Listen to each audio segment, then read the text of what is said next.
Welcome to Galactic Tales YT, where the world of science fiction comes to life through powerful stories, emotional journeys, and breathtaking adventures across the stars. Kind human boy shares food with homeless alien, not knowing he's a galactic billionaire. It began with silence. No explosions. No warnings. No signs in the sky. Just silence. The birds stopped singing. Phones stopped ringing. Satellites stopped moving. Across the planet, people looked up from their breakfast tables, work desks, and morning routines, confused. Something invisible had arrived. In Nairobi, traffic lights blinked twice and then froze. In Tokyo, bullet trains halted mid-track. In London, the Prime Minister vanished mid-sentence on a live broadcast. In Texas, a teenage boy named Jason Cole stared at his dead phone, then up at the sky. A second later, every screen on Earth lit up. No words. Just a symbol. A spinning blue triangle with a silver line through it. Pulsing slowly like a heartbeat, and then a voice. Cold, mechanical. In every language on Earth. You are now part of the Valari Dominion. Cooperation ensures survival. Resistance will not be tolerated. Earth has been claimed. A world claimed. Without a fight, the Valarians didn't come with fire and war. They came with control. A single pulse from their ships high above Earth had shut down every digital system. Planes fell. Cars stopped. Lights died. Governments were blinded in seconds. Earth's greatest weapons, locked behind electronic safeties, were useless. Within hours, Valarian drones flew silently over every major city. They looked like silver birds with no wings, just smooth ovals humming with cold light. Anyone who got too close simply collapsed, unconscious. No one knew how. No one knew why. The Valarians made no demands. They gave no reason. They just took Jason's world stops. Jason Cole didn't care much about politics or aliens. He was a normal 17-year-old. He played guitar. He helped his dad fix old cars. He wanted to be a pilot one day. But now the sky was no longer his dream. It was the enemy's home. After the global shutdown, his town turned quiet. Too quiet. His parents tried to stay calm. They cooked over fires, used old tools, avoided the drones that scanned the streets every evening like silent sharks. One night, they told Jason to take his 10-year-old sister, Mia, and hide in the basement. He never saw them again. The signal nobody was meant to hear. Jason and Mia spent 5 long days underground. Hungry, scared, listening to the hum of the drone outside their house. On the 6th night, Jason found something strange, an old wind-up radio on the shelf, dusty and forgotten. He turned the dial slowly, static. Then, to any survivors, "This is HF-13, we are alive. We are fighting back. Coordinates follow." Jason sat frozen. A real human voice, not a machine, not a Valarian. Someone was still out there.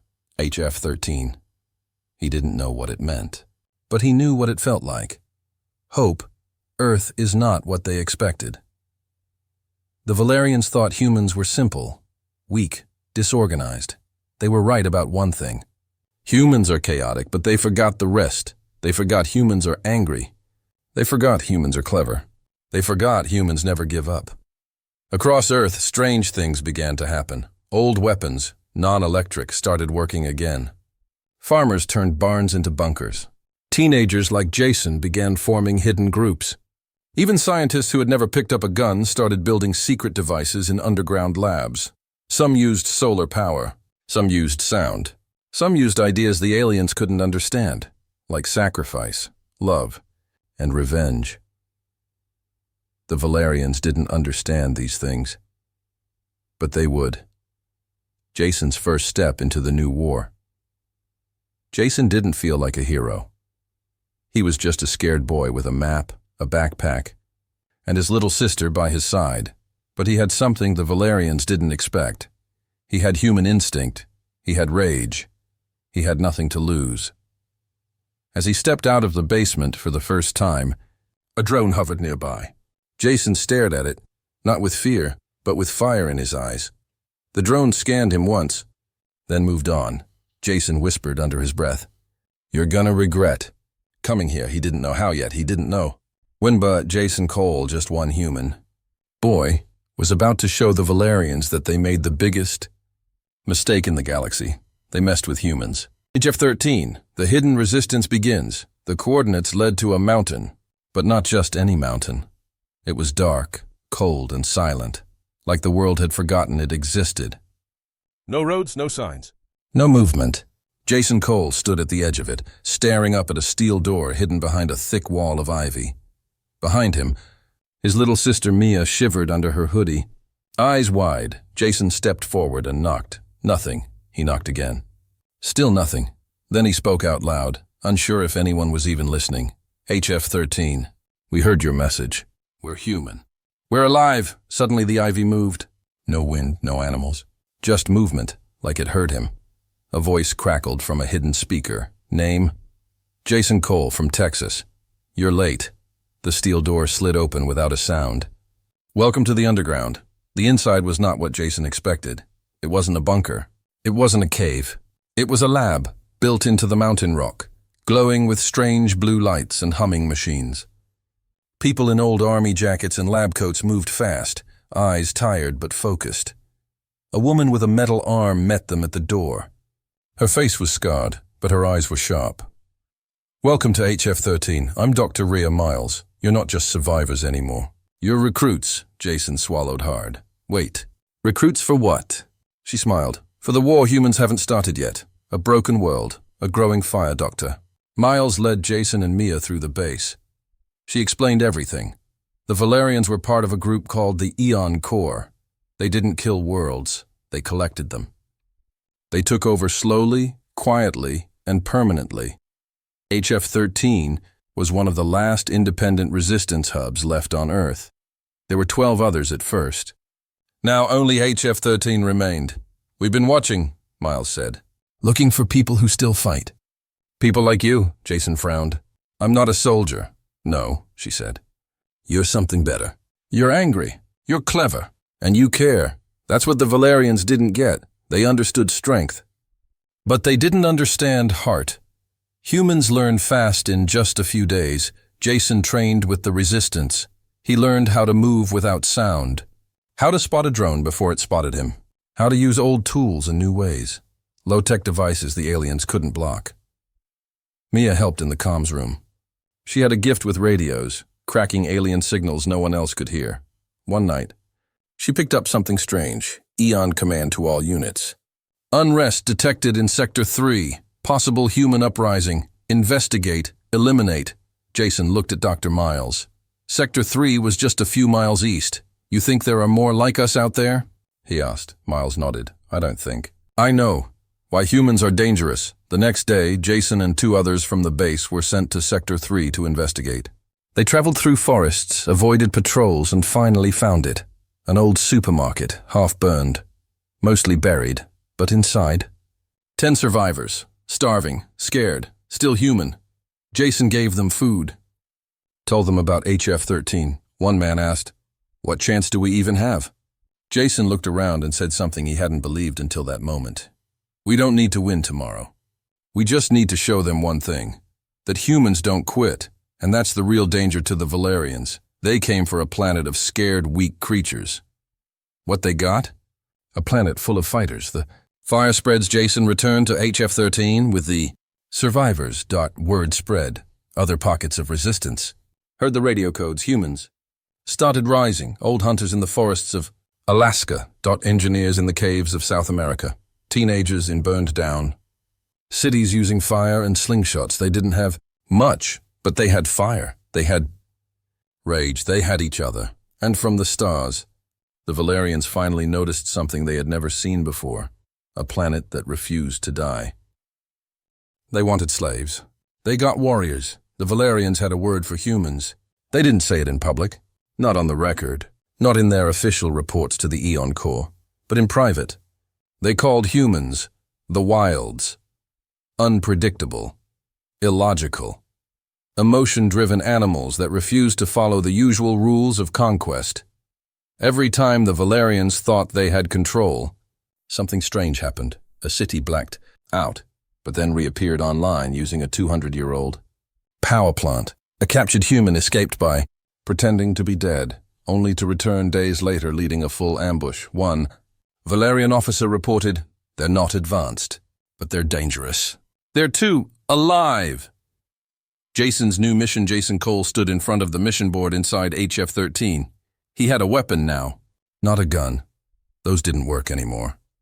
His weapon was a glove made from alien metal, built by human engineers using Valerian tech parts.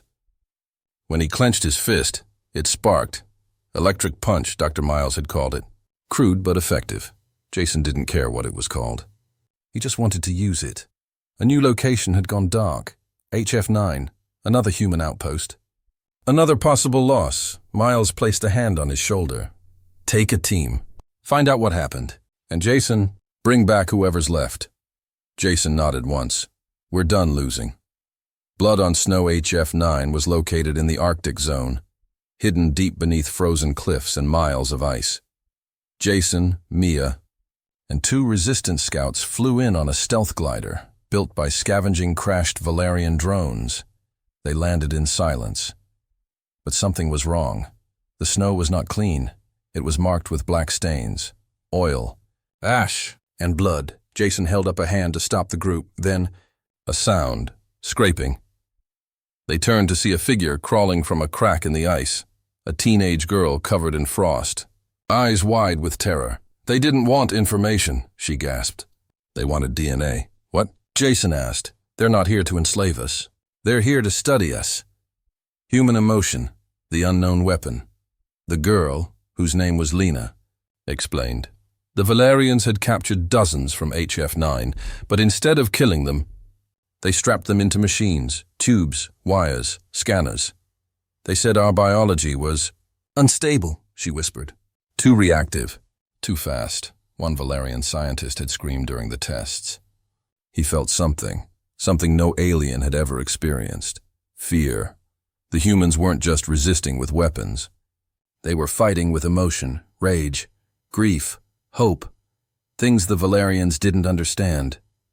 Couldn't control, couldn't survive.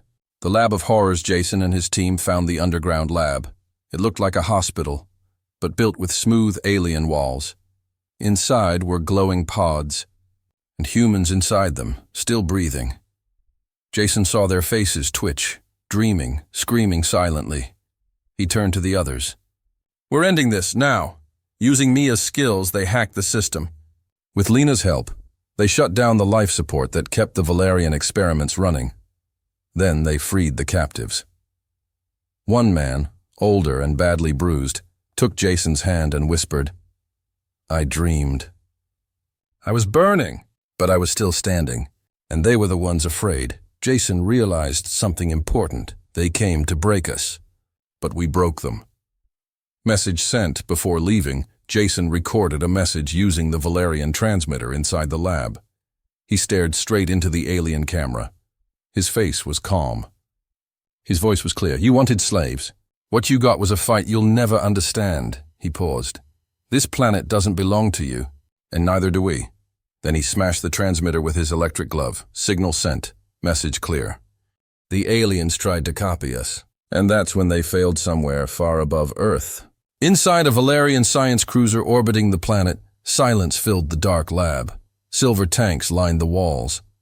Each one contained a floating figure, a clone, not of aliens, but of humans. Their skin looked right. Their faces were perfect copies. Their hearts beat steadily.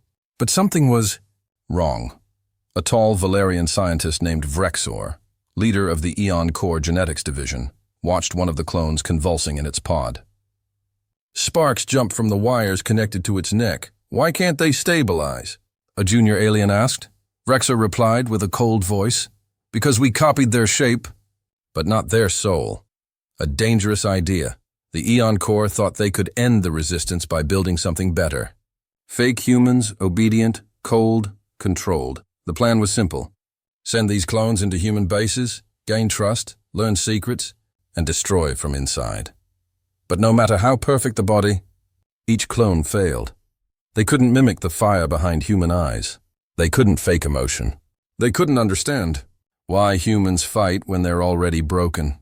The clones glitched. They shook. Some even wept, though they didn't know why. The humans are unstable, Rexer said. But their instability makes them powerful. Their pain becomes purpose. Their rage becomes action. He stared at a recording of Jason Cole. He gave food to a dying man, then built a war from a single radio signal. We don't need to destroy him. We need to be him, and that was the mistake. Jason faces himself, back at HF-13. Jason Cole was leading a training session. He was stronger now, sharper. His team had doubled in size. Survivors were arriving from across the country. Then he walked in. Jason froze. Because the boy in front of him looked exactly like him. Same face, same scar. Same clothes. Who the hell are you? Jason said, raising his glove weapon. The copy smiled. I'm you, but better. Suddenly, the clone lunged. Fast, strong, predictable. But that was the key. Jason didn't fight with muscle. He fought with instinct. And instinct told him this wasn't a person. It was a machine pretending to care. One punch from Jason's glove shut the clone down. Sparks flew. The eyes dimmed. Everyone in the room stared. Jason looked at the broken body. You can't copy what makes us human. You can only fear it. The spy among them, the clone, was just the beginning. Mia found something worse. She intercepted a Valerian. Signal buried deep in HF-13's power systems. A hidden code. Someone, something, was already inside. An informant. A traitor. Not a machine. A human. Jason gathered his team. We've got a spy, he said. One of us is helping them. Fear spread fast. Mistrust. Whispers. Suspicion. But Jason didn't panic. He asked a simple question. Why would someone betray their own people? And that's when it clicked. Not everyone wanted to fight. Some just wanted to survive. Humans can break, but also choose. The traitor turned out to be a doctor from the early days of the war. She had lost her family. She thought surrender was the only way to stay alive. Jason didn't scream at her. He didn't hurt her. He listened. Then he said, You made a choice from fear. Now make one from courage. He gave her the communicator she used to contact the aliens. Tell them you're done. Tell them humans don't sell each other out. Not anymore, she nodded. And for the first time in months, she stood with her people. The aliens thought betrayal made humans weak. They didn't know forgiveness made them stronger. The fire. They can't contain word, spread fast. The Valerians couldn't copy humans. Couldn't control them, couldn't understand them. Across Earth, resistance cells lit up. People rose from broken cities, from deserts, from ruins, from old farms, from ships lost at sea. They carried no flags. Only fire.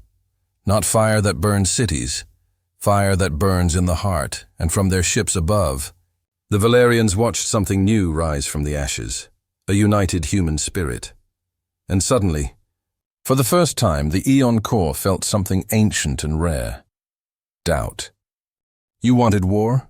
Humans will show you what that really means. Before the fall of Earth's cities, there were rules to war. Countries made treaties. Soldiers wore uniforms. There were winners and losers. But now, there were no flags, no borders, no rules, just one truth. The Valerians wanted a quiet planet. What they got was a planet full of wolves. The day the aliens regretted everything, it started with a ship explosion over the Atlantic. A huge Valerian vessel, floating high in orbit, suddenly lost power and dropped like a dying bird. It hit the ocean with such force, the waves slammed into every nearby shore. The cause?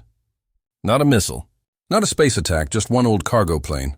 Flown by 4 retired human pilots from the 1980s, they had snuck into the upper atmosphere with a payload built from junkyard parts and pure revenge. And when their plane was torn apart by the Valerian defense system, they laughed because their homemade EMP bomb hit the main generator core. Target lost, one alien officer said, confused. No data. No warning. No logic. Exactly. That's human war. Jason goes dark in HF-13. Jason watched the news come in. More resistance cells had joined. Attacks were happening in every zone. But Jason had a different mission now. He wasn't just fighting anymore. He was hunting. Intel said that a Valerian war general, known only as Zirtal, was hiding inside a deep Earth base, guarded, protected, and surrounded by machines. Jason had a team, not soldiers. Not trained warriors, just a nurse who built bombs from medical tools, a street racer who could drive anything, even alien, hovercrafts, a blind man who could hear Valerian, drones by their wing beats, and Mia, who could now decode alien signals in real time. Together, they were called Strike Team Echo. Into the belly of the beast, the base was buried inside an old mountain mine, alien guards, scanner drones, acid traps, mind blockers. None of it stopped them, because humans didn't think in straight lines. They climbed through broken ventilation shafts. They faked alien voices on the comms. They sent in rats with cameras. And at one point, they even played dead for 3 hours, breathing through plastic straws in the mud. When they finally reached the core room, there stood Ziertal, tall, cold, glowing with power. He looked at Jason and tilted his head. "Why do you fight, human?" "You've already lost your world." Jason stepped forward slowly. "You took our cities, not our will. You silenced our tech, not our spirit. You wanted war? You got one, and we don't stop." Then he threw something, not a bomb, a mirror. It shattered at Ziertal's feet. "That's you," Jason whispered. Breaking. Rage as a weapon strike team. Echo attacked from every angle. Ziertal moved fast, powerful, but too perfect. Too predictable. Humans move with emotion. They fight messy, because they fight from the heart. Ziertal blasted energy toward Jason. Jason dodged, not because he calculated the angle, but because he remembered his mother's instinctive slap when he was a kid, and his body still remembered what it felt like to avoid danger. Humans have reflexes born from fear, from hunger, from centuries of surviving things they should have died from. In the end, Ziertal fell, not because Jason was stronger, but because humans are harder to kill than logic can understand. War has a new name back at HF13. News of Ziertal's defeat spread like wildfire, across the stars. Valerian command centers received the same hacked message. "We are not your slaves. We are not your science project. We are not your war prize. We are human. And you messed with the wrong species, aliens." Across the galaxy watched. Some were afraid. But others, some small species, long under Valerian rule, began to rise too. The human spirit was contagious. What started as a resistance became a movement. And from the shadows of a broken earth, a new word was whispered in every alien tongue. Humanity. Not a species, a warning. They tried to warn the galaxy about humans. Too late, we made a mistake. We thought the humans were weak, primitive, disconnected. We were wrong. The voice pauses. They adapt too quickly. Their pain turns into strategy. Their losses become reasons to fight harder. And now, others are following them. Other species. Entire planets. We tried to control Earth. Instead, we may have unleashed it. If you hear this, stay away from them. Stay away from Earth. Stay away from humans. The screen flickers, but it's too late. The fire spreads to the stars. Jason Cole didn't know his face was now on wanted posters across 5 star systems. The image was grainy, him holding the shattered mirror at Ziertal's feet. The caption read, "Enemy type, viral leader." Species, human. Status, highly contagious. Because that's what humans had become. Not a species, a spark, a virus of rebellion spreading across the galaxy. On a mining moon called Sarah, alien workers threw down their tools. On a prison asteroid named Thornak 12, the inmates overthrew their robotic guards, and all of them said the same thing. If the humans can fight back, so can we. Jason is invited to the stars back at HF13. Mia ran into the command room.